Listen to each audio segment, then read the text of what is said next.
Welcome to the Black Pounds Live podcast. This is CJ Webley, and today we have a very special guest, Harriet for Business Growth Saunders.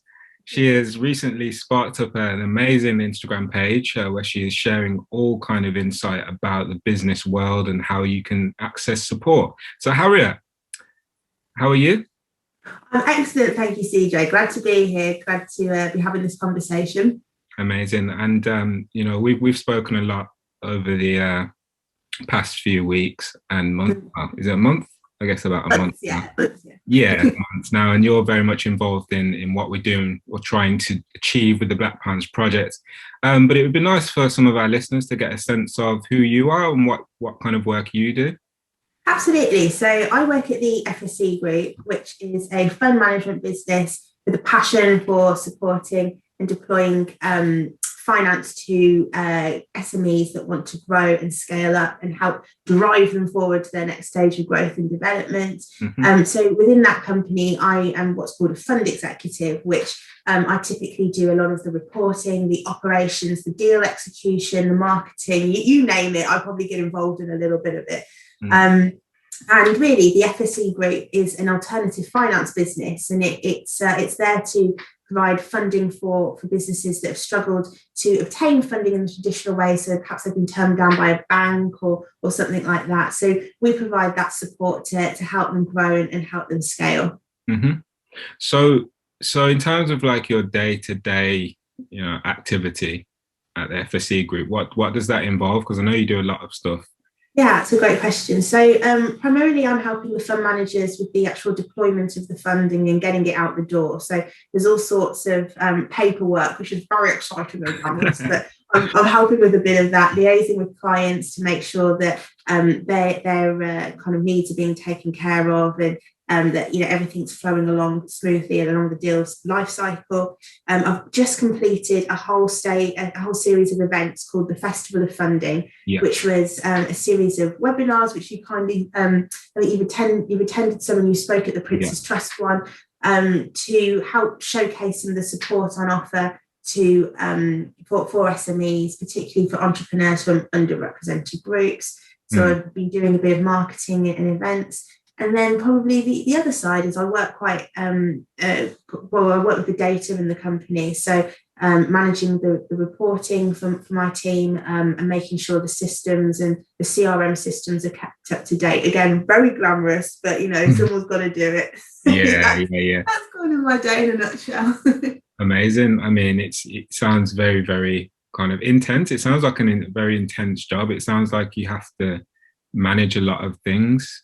Yeah, it can be intense. I mean, when I first started working in finance, I was not well organised at all. I've really had to learn how to balance a lot of different plates and kind of sharpen up my organisational skills. So it sounds like a lot, but I mean, keeping good systems, making sure I write everything down, all those little sorts of things have really helped me. And also finding a mentor as well, to kind of shape my career and give me advice. Somebody that's perhaps, for me, it's somebody that's worked in finance, but for people listening, if you find yourself in a role where, oh God, I've got so much to do, I'm not quite sure how to juggle it, try and reach out and get a mentor to help sort of shape your priorities and just someone to bounce feedback off as well. Yeah, amazing. So there's a couple of things. I just want to take it back a little bit, just in terms of first of all, how you got into got into your current role. What kind of work were you doing before that? And then we'll talk a little bit about your events that you were running. So yeah, just tell us a little bit about how your background and how you got into working. I did my A-levels. I didn't do maths. I wasn't sure what I wanted to do. So working in finance, a lot of people say that you've got to have some sort of maths qualification to get in. You haven't, So I just did kind of a broad range of A-levels. I then went to Bath to do a business degree, which was probably a bit of a mistake because it's so general. I would recommend for anybody, just do something that you're passionate about. Don't worry too much about the subject, because you can get the specialist sector skills later on in your career. Just go to transferable skills, isn't it? Yeah, absolutely, absolutely. And then when I left uni, I made sure that I'd done quite a few placements. So I knew my degree wasn't particularly strong. So I made sure that I tried to kind of, as you said, get those transferable skills from doing work placements, just to kind of bulk my CV up a little bit. So I did that. And then I moved down to. Not to cut you, sorry to cut you off.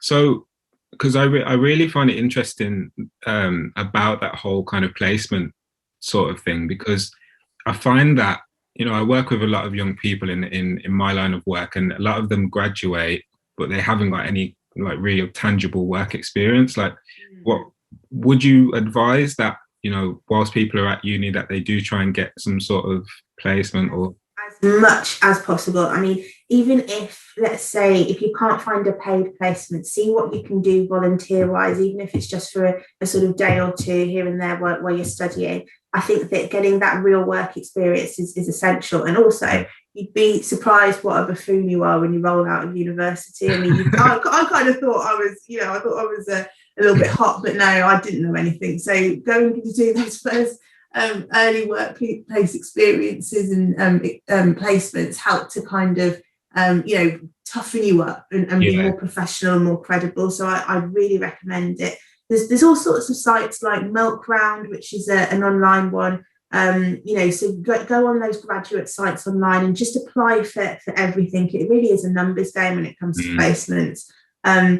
The other thing is try to get your friends and family to interview you. Some of them have tests that you have to do. So when it comes to like the test, let's say to get to the interview stage, make sure you've done some practice online. If you Google it, like SHL test, there will be practice tests available. So make sure you don't just go in cold to like the real thing and that's your first attempt at doing it, because you probably will. You may not fail, but it's good to be prepared. So that's the other thing. And just try and get out there and just get as much experience as you can.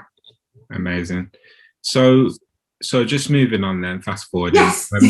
we connected via LinkedIn. I think LinkedIn is probably the best platform for connecting with, particularly I'd say, professional people. I don't think there's anything really that competes with that for that particular thing. So we connected just off the cuff, really. I think you may have added me, and I just I think we just connected that way. But so you were planning this amazing festival. So how did that come about? How did the festival come about? Was this business support festival? That's a great question. So I was sat on a webinar which was detailing the results of the British Business Bank Alone Together Entrepreneurship in the UK, which is it's a McKinsey study basically detailing the kind of entrepreneurship amongst different races, genders, age groups in the UK, and kind of the findings. So I think it's black entrepreneurs report median 25k turnovers versus I think white entrepreneurs are at 35k. So it's examining those disparities. So I was sat on this webinar talking about all this stuff, and I thought to myself, well, this is great, but it's great that they've done this report, but I'd really like to personally see if I could do something about it to close the gap. So I did a follow-up event with British Business Bank hosted by Piers Linney, who's ex-Dragon's Den, and we had the Chief Commercial Officer of British Business Bank on that, and various other kind of senior influencers, business influencers in the community, to kind of sit on the panel as well and give their feedback. So that was the launch event to kind of discuss the next steps from this report and kind of keep the conversation going around diversity and entrepreneurship. So you were so for example, let's put it this way. So you were at an event. They were speaking about all the issues, all the things that weren't happening, and you were kind of thinking, well, how do we do something practical? Exactly. I wanted to galvanise a bit of action because I'm a woman of action. So So I thought, let's see what I can do. So so there was the initial launch webinar with Piers Linney as a response to the report, and then what I put together was a sequence of about 10 or 11 different webinars with different support agencies, different banks, different funding providers, to showcase what's on offer for these entrepreneurs from underrepresented groups. So I had the one today with NatWest, which was talking all about the support that NatWest gives to entrepreneurial communities. So things like that, free online resources, our accelerator programs, which are free, as well as looking at the traditional banking and lending products, but really kind of trying to open the doors to entrepreneurs from these underrepresented groups to sort of say, this is how you bridge the gap. This is what's available for you. And look, here are some examples of entrepreneurs that look like you that have gone and done this. So that was the focus of the event. I mean, I think overall I had about 1,000 attendees throughout the entire program. So hopefully it's delivered what I set out to achieve, and it's helped people connect better into the ecosystem and close that gap.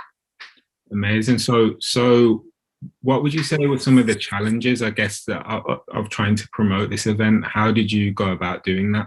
Yeah, so I suppose challenge number one is I didn't have the biggest network, so it's been a bit of a exercise for me in trying to grow and expand my network so the right people see it.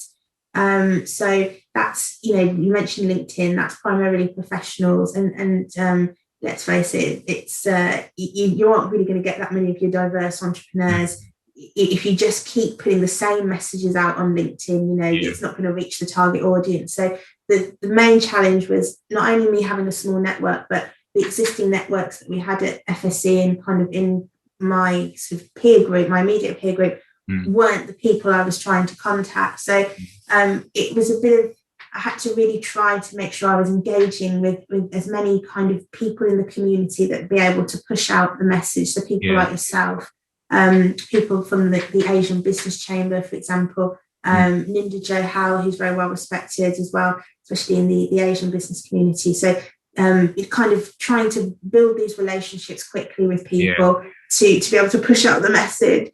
And I suppose the other challenge as well was, getting my head around these different social media platforms. So a lot of kind of micro entrepreneurs, which is where diverse entrepreneurs tend to be at that very micro end of the SME scale. They'll be mainly on Facebook. So trying to navigate a new social media platform that I haven't used commercially before, and try and make sure that message lands, and kind of figuring it out each time, how to convey the marketing material. So it was probably quite time consuming, but I definitely enjoyed it, and I think I delivered a bit of impact with it. So it was good. That's brilliant. I think your approach is definitely something that people can learn from, because even from just connecting with me alone, I introduced you to my collective group, who hopefully they did get back to you, or the majority of them did get back to you. But that was a network there that you could tap into just from one conversation. Absolutely. And the more we do reach out to people that may not directly have the answers themselves, but they'll be able to connect you with people who hopefully can push what it is that you're trying to do forward. Definitely. So I think there's a lot of similarities in terms of your approach and kind of how we went about kind of gaining traction with the Black Punch project as well. So I just want to ask a little bit about kind of so how you can support business owners personally from your perspective, and then the support that the FSE Group can provide. And I guess you fall into both of those, but I think you can kind of separate them. So personally, I'd say my biggest asset I can provide to people is I'm very driven, I'm very motivated. So I will do my best to help you. If you come to me with a question, I will always do my best to help you. FSE Group sits within the alternative sort of funding arena, but I personally have contacts within kind of startup networks, within banks. So, if you've got a funding question, particularly funding really, I probably know somebody that I can plug you into and signpost you onto. So that would be my probably how I could help. I do tend to at least know someone, or try to know someone that would be able to support and help you. And I suppose kind of the support that can be given from the FSE Group. Well, we have various different regional funds. So we've got funds across London, South East, East of England, Midlands, where I am, and Cornwall, with funding available from between 25k to 2 million. The FSE Group as well, it's kind of unique in the fact it's forward-looking. So really, we want to focus on the business potential rather than kind of what's happened in the past. Looking at in kind of really basing our assessment on historic financials. We're kind of happy to take a forward look. Yeah. And then I suppose really the FSE Group, we are a small company and we do try to provide more than money. So even if it's not me you speak to, if it's a fund manager, they will try to signpost you on, for extra help and support and give you some sort of non-practical financial advice and guidance. So for example, with a lot of the companies we see, because of the nature of them, they're growing, they're scaling, their financial projections might not be absolutely perfect. So we can show the company, what does good look like? Kate, you've given us these projections, they aren't quite at the right standard. Let us help you to get those up to where they need to be, and let us kind of signpost you on to trusted accountants, trusted business advisors that can help businesses get up to the sort of investment readiness stage quicker. So that's really kind of what we can add as well as a company. So I guess that kind of feeds into my next question. There's a lot of there's a lot of startups who are doing very, very similar things, and there's not that much too dissimilar about them in terms of what kind of meets the eye.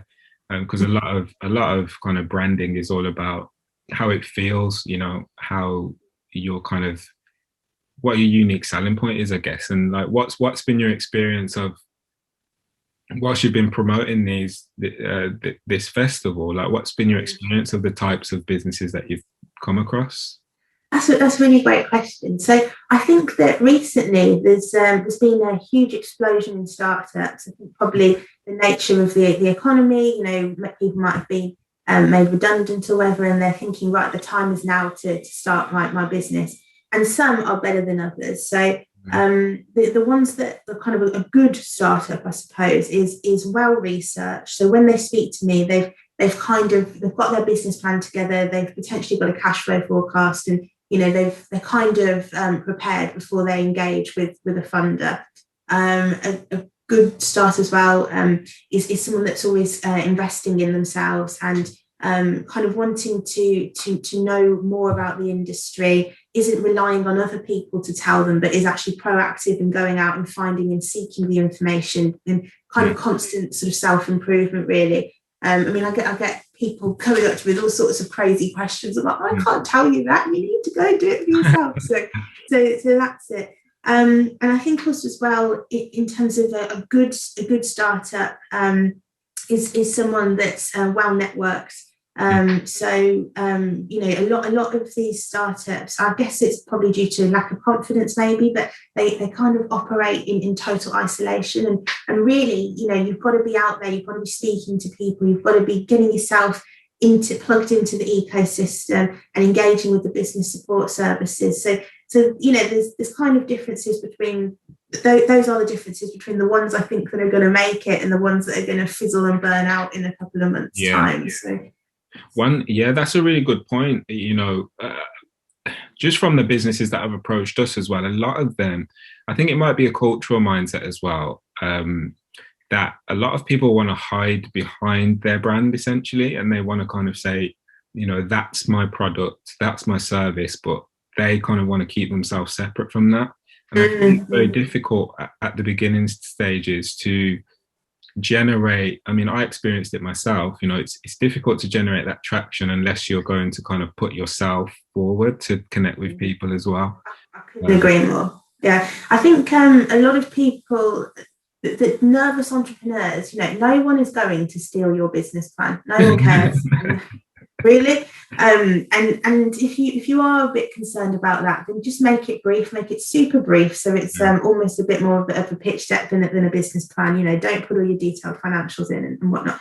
But you've got to put yourself forward. And when I'm looking at a business, I'm looking at the management team as well. So I'm going to be investing in you just as much as I am the actual products and services that you provide. So there's a lot to be said for kind of, being confident, putting yourself out there, and being open to a bit of exposure. And I think probably the thing that holds a lot of entrepreneurs back, and particularly in the Black community, is the fear of failure and the fear of being shown up, that they might be mocked. And the thing I'd say to that is failure is absolutely normal. You're not going to get everything right 100% of the time, and you've got to be confident to try new things, to be able to grow. It's the only way, really. So get yourself out there, put your face with the brand, and really be confident and bold when you're marketing and talking to people. That's it, yeah. And I think just that is a really, really key point. And I think part of what I think our responsibility is, as people who are trying to support Black business owners as well as wider ethnic minority business owners, it's about helping them to develop that confidence. In the event that you just had about with NatWest, it was there was I can't remember the lady's name, but she mentioned imposter syndrome. Yeah.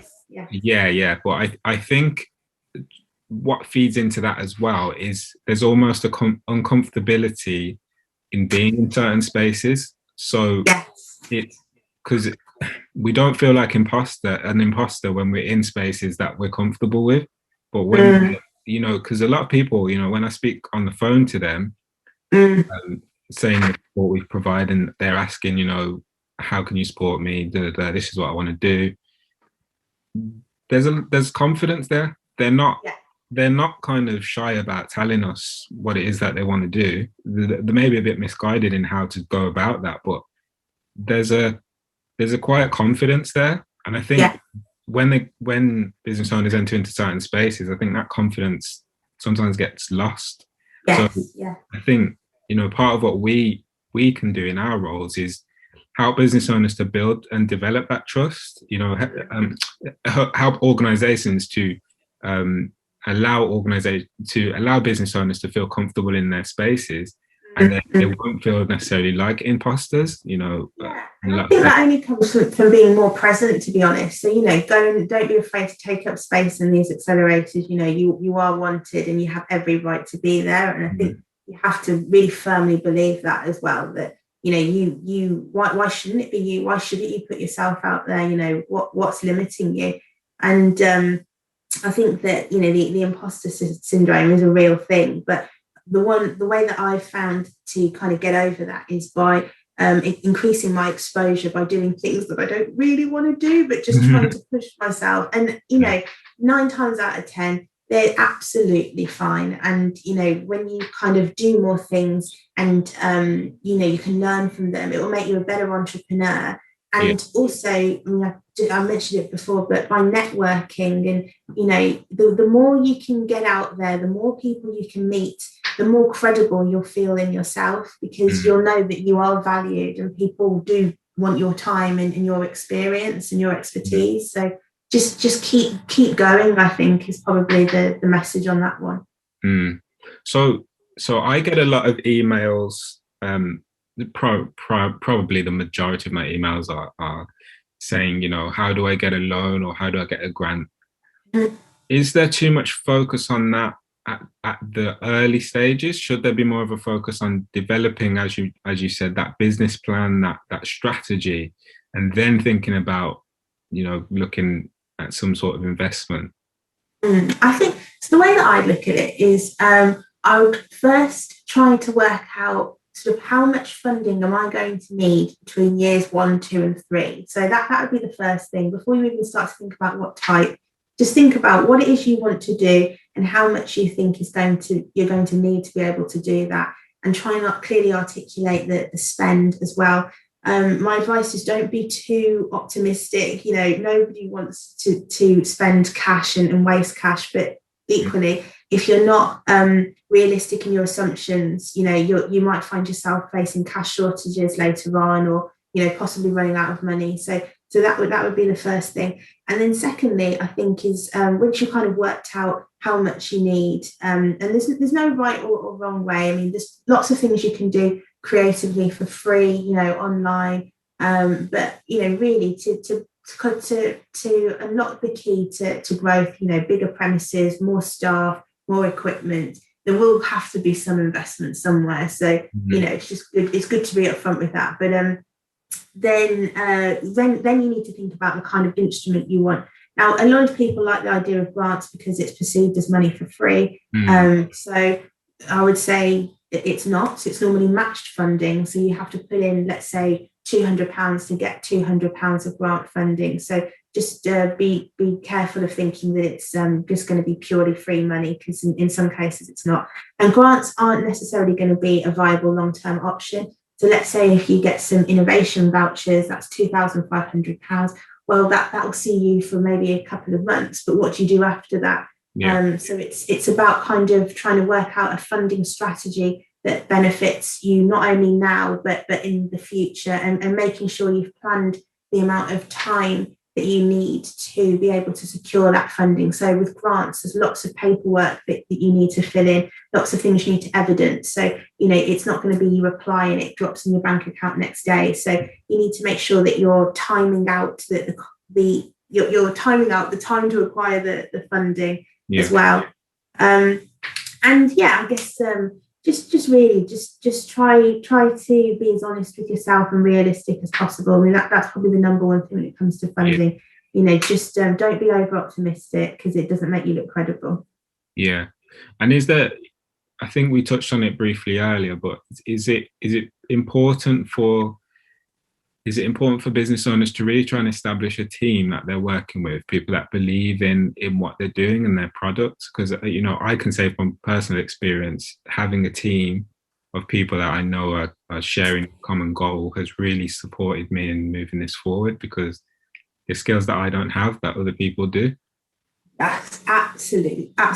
Like you might be good, but you're not going to be good at everything. And you just have to realize where your strengths are. And the most successful business owners are ones that can kind of take the bits where they're strong and, get strong team members around them to help them with the bits that they're not so strong about. And it's interesting you said that, because I was reading an article from Ben Francis, the founder of Gymshark, and he was saying about how he built a strong team around him and from the start, really. And that's the number one factor he'd attribute to his success. So, getting people around you is important. And I suppose, you need to trust those people as well, but you need to be open and honest with the feedback that they give you. There will be mistakes that you make, and you might not like hearing them, but you have to be willing to take on board the feedback and advice from these people. And it probably goes to the other points that we said around, finding a mentor, making sure that you're networking with your peers, just constantly trying to get that feedback loop going, because if you sit alone with no one to help you, that's how you fail. You've got to be willing to reach out and expect that there will be some criticism, but that's how you improve and you learn and you grow. And I just wanted to add to that, there's no substitute for hard work. I think sometimes people think they can skate past the business plan, they can skate past doing a partner or pitch deck or whatever it is, and that they can build this amazing team who shares the vision with them, but they kind of expect that people are going to do the stuff that they don't want to do. But what I found is that I've never shied away from hard work. I know that things take time and that you've got to put the work in, but what I found is, like, if for example, if I have a team of really highly skilled and qualified people around me, they're not gonna kind of do the work. Like, I have to do my part. I have to try at least. People just want to see that you're trying. If I've tried to put a business plan together and it's not kind of where it needs to be, then my team can come in and say, well, this is what you should look at, this is how you should do it better. Then I then go away and do that, and then it's kind of like a mentoring relationship in a sense. It's like a coaching relationship, mentoring, because you've got to take the reins of your own business. People will support you on that journey, but you've got to be the one pushing it forward. And I think sometimes people might get mistaken by what a team means in a business context. It's if you're the one who's the CEO or the person who's pushing it forward, then you've got to be prepared to sit down and put the hours into that business plan, and people can help you on that journey. Absolutely. So why are people not really collaborating then? Is there a misunderstanding about what it means, or? Oh, that's a good question. I think a lot of people are quite protective over their business plans, and protective over sort of their idea and their thoughts. I think some of that might be a cultural thing as well, but it's really something that you need to move away from. We, as black culture, need to move away from. It is so much benefit in collaborating and working with other people, because they can spot perhaps areas that you've missed or weaknesses in your business. You might be opening yourself up unintentionally to some sort of business risks. So if you haven't got legal expertise, then while you were trying to do that yourself, you've got to collaborate with people that have these skill sets, to move forward and drive growth. But I think maybe also some people perhaps don't know to do that. They perhaps aren't aware of some of the services that are available, like the accelerators with NatWest, like the Eagle Labs with Barclays. Yeah. Maybe they just aren't aware of the spaces. So the other advice I'd give everyone is make sure you go to your local growth hub to make sure that you're fully plugged into the business ecosystem. You'll be able to get a free one-to-one with a business advisor, and they'll be able to tell you about kind of what's going on for you regionally, where some of these co-working spaces are, just help you kind of get stuck in and perhaps match you with mentors, match you with other people in your peer group that you might not have come across before. So, make sure you're using these support services that are out there, and don't be afraid to put yourself out there and collaborate. Definitely. It's worth saying with the growth hubs, though, you have to be registered for at least a year or trading for at least a year before they'll be able to kind of point you into those networks. But, just I guess even if they can't directly support you, I'm sure they'll be able to signpost you to the right places. For businesses that are just pure startups, which I didn't realise until recently, is that most libraries have business sections. So Birmingham Central Library have a great business library, and in there are dedicated business advisors that can give you help on things like exporting, taxes, business plans, and those are for businesses of any age.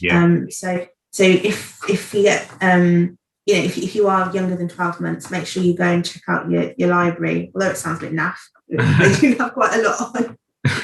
Well, yeah, that it might sound naff, but I guess that's what we've got to start doing. We've got to not shy away from the things that might seem a bit boring, might not seem like it's getting money directly in your pocket, but it's that knowledge is going to pay dividends in the future. So I just want to touch a little bit on, because I recently recruited you for the Black Pounds Project Advisory Board and as a mentor. So so how do you see us feeding into the wider business ecosystem? Because we don't want to really reinvent the wheel. We just want to kind of do our part, but also be able to signpost and so on. So I'll probably answer the question, but what's your thought? I agree with all of that. So I think really that there's been the banks, the funders have traditionally perhaps overlooked Black entrepreneurs. They haven't perhaps been investment ready, as they would put it in their terms. And I think that there's probably a steady pipeline of amazing entrepreneurs that will be sort of churned out of the BPP programs, the mentoring, the advice. And I think really how it feeds in is to provide, really great investment-ready businesses for these funders and a steady pipeline of deals that can grow and are scalable. I think that historically there's been perhaps a bit of a gap with knowledge in the Black community about how to access certain services, with kind of how to prepare their business so they are bank ready, and there's a lack of other people in their peer groups to give them this knowledge. So that's why the Black Pounds Project specifically is so important, because it helps level the playing field really. So make sure that these businesses can then go and be funneled into the bank to get some of their their products and services to be kind of funneled into the Midlands Engine Group, So, and that's so important. I think as well, one thing I'm really passionate about, because like I say, my background is not necessarily in business, but I am for businesses. My background is in the arts. So for me, I'm all about creating that safe space. Because what's helped me in my writing career is that I've always had people around me that I can say, you know what, I don't really understand that, or I don't get it. Like, and I can speak very plainly and simply to them and just say, like, can you explain that to me? I think that's been missing a little bit. The work I do at the Birmingham Rep is all about helping young Black men with their mental health and doing that through the arts. So, they have a safe space to kind of say, you know what, I'm going through this or I'm going through that. And they know that there's not going to be any judgment there. It's just a case of trying to find a way of resolving that. So I kind of see a lot of crossover in terms of what we're doing here with the Black Pounds Project, because it is about people from the community coming in and being okay in that vulnerability, being okay to not have the answers, because, the reports and everything have shown that certain information has been kind of, I don't want to say withheld, but it's been signposted in areas that we're not, comfortable being in. So I guess for us, it's about, because we, myself and you're probably better than, well, you are better than me at it, but navigating certain conversations in certain spaces, knowing the terminologies to use, we can help educate the community on that if they want to. But like you say, there's no substitute for the hard work that's required, but it's a safe space to absolutely. I think it brings a bit of confidence as well. I mean, that is the main sort of driver, I think, really. You've got to be confident in yourself and believe in your business. And if you think, I've got this mighty bank, they're not going to be interested in me or whatever, that kind of, feeding into that lack of self-belief. And I think if the BPP can come and, help bring people up and show them that their ideas are valuable and, that there is something there, and just kind of mould them, I think it's incredibly valuable, really, to the Black business community. Absolutely. So get involved, people. We're here. We want to support you, but you've got to get involved. So I guess the next point is more about, where do we see the business community moving forward in 3 years' time? So over the past month or 2 or 3, or since last year, there's been so many events about inclusion and diversity. How do we get ethnic minority communities accessing finance? How do we get their businesses to be scalable, etc., etc.? But what do you hope to see in 3 years' time, in 10 years' time? How do things change? So what I'd like to see more of is representation, certainly. I think, I'd like to see more diverse founders. So, I mean, that's not just Black, it's I hate this term, but the BAME community, women, LGBTQA+, getting disabled people, to let them have a fair. Just to touch on that, it's really interesting, because I'm crossing over from the arts industry, and like, most organizations are not using BAME anymore. So I was very surprised when I realized that the business community was still kind of using that term, because there's actually been, I believe it's Coventry Belgrade, that actually just completely eradicated the BAME acronym. And it was really interesting for me to come over to the business community and know that it was still being used. I know that, I think it has its place, but I think when it's just kind of overused, it becomes very cheap, and it's like, people aren't really human beings. They just fall into this acronym. But anyway, carry on. That was just my little... I know what you mean. I don't particularly like it myself, but I think probably in the business community, perhaps where these conversations and people haven't been had, and people aren't so open, around some of these difficult conversations with race, I think BAME is just a easily understood acronym, so everyone knows what you're talking about. But it is a bit retro. But the business community, some pockets of are a little bit behind the times. So I guess it's not it's kind of but yeah, where else see businesses going? So yeah, so more representation, hopefully more young people as well, getting roles in businesses, so more apprenticeships, more training schemes, and with that comes more social mobility as well. I like to see young people being supported, and not just being stuck doing the photocopying and whatnot. Actual platforms put in place to help them train, help them build skills. And I think probably we'll see more and more tech businesses, of course. That's the way things are going. The actual kind of manufacturing, I think, is making a bit of a comeback with these gigafactories and whatnot. So that will be certainly one to watch, and the proliferation of businesses that HS2 is going to bring into particularly the Midlands. So I think that in terms of where businesses are going, tech focused, skill based, young people, and more diversity. Absolutely, that's brilliant. And for me, I guess what I want to see is, because I am coming from an arts background, I want to see more integration with the arts and the business sector. Like, I think there's so many amazing creatives that could be doing different roles. There's people who work in marketing that could be working in marketing in the arts sector. There's people who work in sound and producing who could be writing bids and proposals. Like, there's so many different skill sets that could be crossed over. But I think sometimes we're a bit too single track minded. So I'd like to see a bit more crossover on that. I guess that's where I come in. And I guess the last question, and then we'll wrap this up. Are there any particular types of businesses that you particularly like working with or enjoy working with? I'll probably say no, to be honest. The thing that attracts me to a business is just the individual running it. So if someone's highly driven, highly motivated, that's what I like to see, really. Somebody that, if you go and ask them a question, you haven't got to keep chasing for a response to an answer. And, there's that level of professionalism and credibility, on time to meetings, sends things back when they're supposed to, can deliver. Those are the qualities that are important to me, rather than the sort of type or sector of business. I'm very much interested in the person. Amazing. And last question. So how can people get in touch with you? I know we've got @Harriet for Business Growth on Instagram. What else? Where else are you?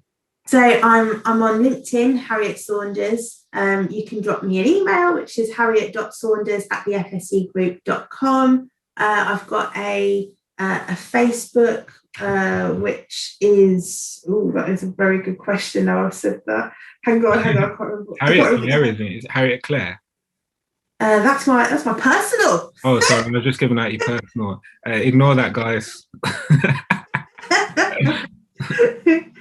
Oh, I can't remember what it is now. I do have a Facebook. Oh, good. They can email you. Yeah, email me. Yeah, don't add the personal one, guys, unless you don't. You can add. I get plenty of weird messages anyway. So, that's all good. Well, I just want to thank you for. Was there anything else you wanted to add? My Facebook is Harriet Saunders as well. So yeah, that's it. And there's a big picture of my face grinning, so you'll know it's me.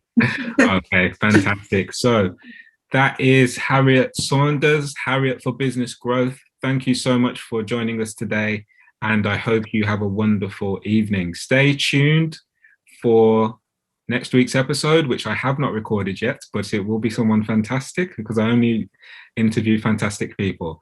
Thank you for tuning in, and see you next week.